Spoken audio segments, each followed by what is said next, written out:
Shabbat കഴിഞ്ഞ് ആഴ്ചവട്ടത്തിന്റെ 1-ാം ദിവസം വെളുക്കുമ്പോൾ മഗ്ദലിനെ കാര്യമറിയും മറ്റേ മറിയും കല്ലറ കാണുവാൻ ചെന്നു. പെട്ടെന്ന് വലിയൊരു ഭൂകമ്പം ഉണ്ടായി. കർത്താവിന്റെ ദൂതൻ സ്വർഗത്തിൽ നിന്നിറങ്ങി വന്നു. കല്ലുരുട്ടി നീക്കി അതിന്മേലിരുന്നിരുന്നു. അവന്റെ രൂപം മിന്നലിനൊത്തതും അവന്റെ ഉടുപ്പ് വേം പോലെ വെളുത്തതുമായിരുന്നു. കാവൽക്കാർ അവരെ കണ്ട് പേടിച്ച് കുറച്ച് പഠിച്ചവരെ പോലെയായി. സ്ത്രീകളോട് ഭയപ്പെടേണ്ട, ക്രൂശിക്കപ്പെട്ട യേശുവിനെ നിങ്ങൾ അന്വേഷിക്കുന്നുവെന്ന് ഞാൻ അറിയുന്നു. നീ ഒന്ന് അറിഞ്ഞു പിടിച്ച പെണ്ണേ, അവിടെ വായന തീരാതെ. പിന്നെ ഉയർപ്പല്ലേ കഴിഞ്ഞോളൂ, ഇനി സ്വർഗാരോഹണം കിടക്കുന്നു. തീറ്റ കുശുമ്പത്ത് ദൈവദോഷം പറയാതെ കുരുത്തം കെട്ടോളെ.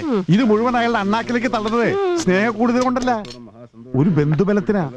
ആ ഗാന്ധിപ്പിള്ളി അവിടുന്ന് ചവിട്ടി പുറത്താക്കാൻ ഇവനെ പോലുള്ളൊരു തടിമാറിന്റെ സഹായം ആവശ്യമാടി. മനസ്സിലായ?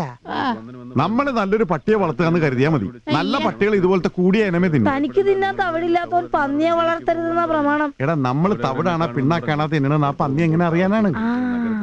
ആയിരത്തോളം മതി, എടുത്തോ.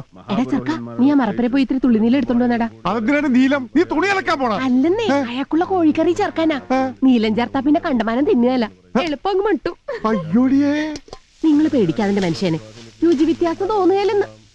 എന്റെ കർത്താവ്, നീലം തിന്നവന്റെ വയറിളകി ഈ പാതിരാത്രി നിന്റെ അപ്പം വന്ന് കോരുവാ.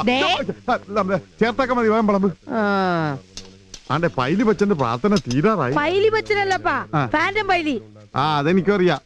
ചുമ്മാ സൂപ്പിക്കാൻ അങ്ങനെ വിളിച്ചേരടേ. ആളൊരു പൊങ്കനാണെന്ന് നെറ്റിയിൽ എഴുതി വെച്ചിരിക്കല്ലേ, സുഖിച്ചോളൂ. അല്ലപ്പച്ചാ, ഈ ഫാന്റും സ്പൈഡർമാനും തമ്മിലുള്ള വ്യത്യാസം എന്താ? അത് നിനക്കറിയില്ലേ? ഇല്ല. അത് നിനക്ക് ഇതേവരെ അറിയില്ലേ? ഇല്ലെന്നേ. എടാ, സ്പൈഡർമാൻ ജഡ്ഡി അകത്തിടും, ഫാന്റം പുറത്തിടും. മുണ്ടെടുക്കല്ലേ?